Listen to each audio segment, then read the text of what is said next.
At my direction, the United States launched a targeted operation against that compound in Abbottabad, Pakistan. A small team of Americans carried out the operation with extraordinary courage and capability. No Americans were harmed. They took care to avoid civilian casualties.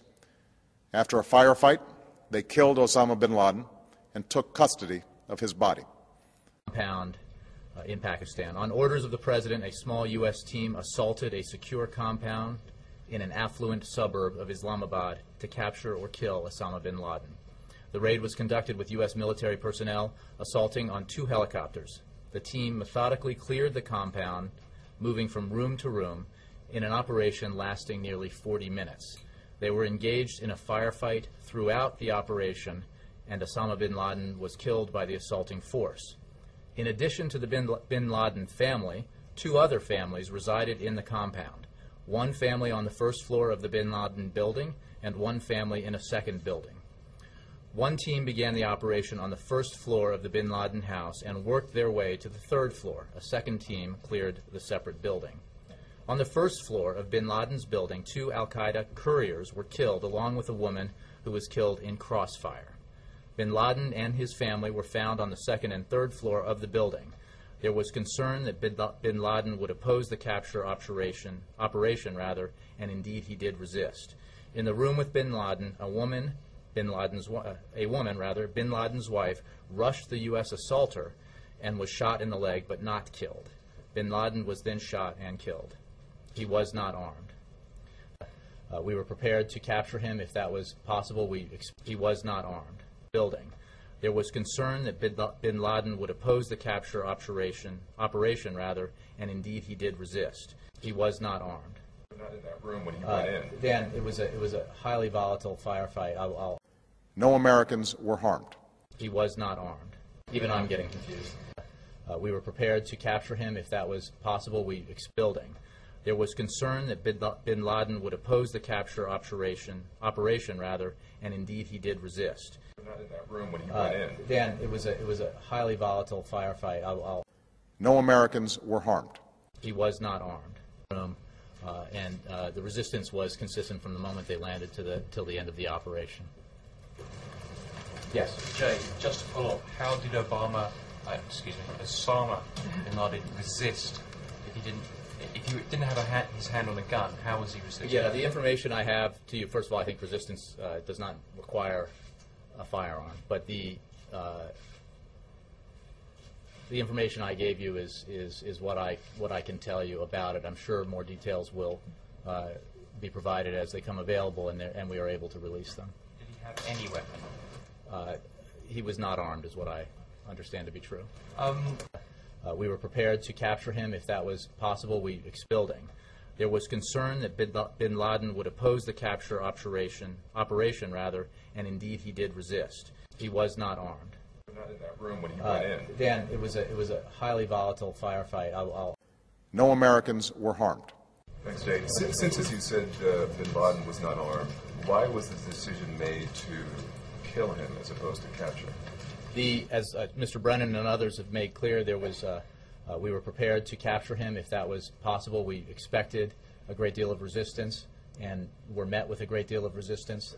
But there were many other people who were armed in the region. In the compound, there was a firefight. But not in that room when he went in. Dan, it was a highly volatile firefight. I'll point you to the Department of Defense for more details about it. But it was he resisted the U.S. personnel on the ground, handled themselves with the utmost professionalism, and he was killed in an operation because of the resistance that they met.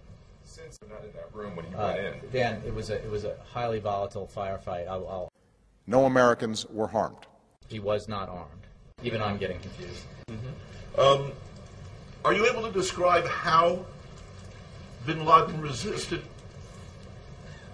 And beyond what I was able to give you from here, I would refer you to the Pentagon and simply say that we have worked very hard to declassify information in record speed, to provide as much insight into this operation as we can, as quickly as we can, mindful, obviously, of the equities that are at stake here in terms of never revealing sources and methods, never compromising our intelligence procedures. But we are working very hard to provide as much information as we can. He was not armed, but it's important. Yes, Mom. Jay, can I go back to the narrative just one more time? Sure. When that assaulter entered the room, you said he was rushed by the woman. Mm-hmm. Presumably that's Bin Laden's wife? No. Okay. Bin Laden's wife was on the first floor. And she was shot in the leg. Correct. Okay, then on the second or third. Yes. Wait, let me stop. Because the narrative, there was a discrepancy. I apologize. Yeah. Even I'm getting confused. In the room with Bin Laden was Bin Laden's wife. She rushed one of the U.S. assaulters and was shot in the leg but not killed. A woman on the first floor was killed in the crossfire. Okay. Bin Laden's wife was unarmed as well. That is my understanding, yes. Okay. Not in that room when he went in. Dan, it was a highly volatile firefight. No Americans were harmed. Even I'm getting confused. Don.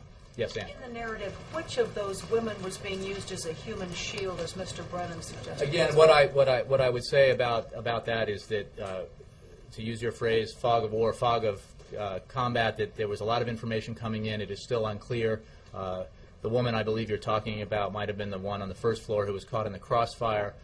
Whether or not she was being used as a shield or trying to use herself as a shield or simply caught in crossfire is unclear, and we're working on getting the details that we can. And when the president called President Zardari, Can I just point out that first of all, the woman who was shot in the leg, physically assaulted or attempted to assault or charge rather one of the U.S. assaulters, and that every effort was taken for those who were not engaged in an effort to resist to protect them, the non-combatants. And I think it was rather extraordinary the number of individuals who were in that compound who were not posing a threat to the assaulters, that they were made secure and not harmed. Not in that room when he went in. Dan, it was a highly volatile firefight. Not in that room when he went in. Dan, it was a highly volatile firefight. No Americans were harmed. Fabia. Mr. President, in your speeches now, you rarely talk or mention Osama bin Laden. Why is that? Also, can you tell the American people if you have any more information, if you know if he is dead or alive? Final part here. Deep in your heart, don't you truly believe that until you find out if he is dead or alive, you won't really eliminate the threat of... Well, deep in my heart, I know the man's on the run if he's alive at all. And who knows if he's hiding in some cave or not. We hadn't heard from him in a long time. And the idea of focusing on one person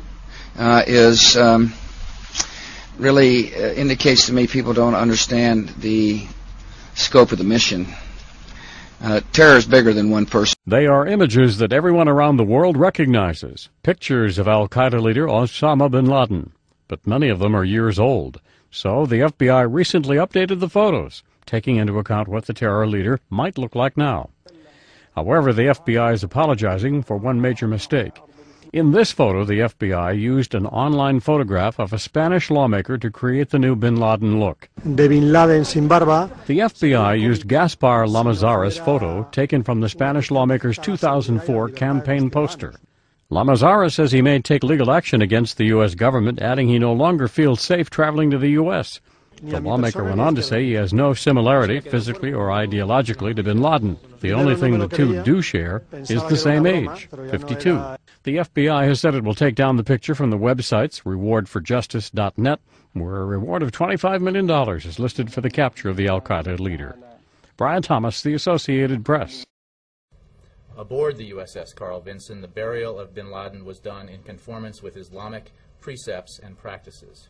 The deceased's body was washed and then placed in a white sheet. The body was placed in a weighted bag.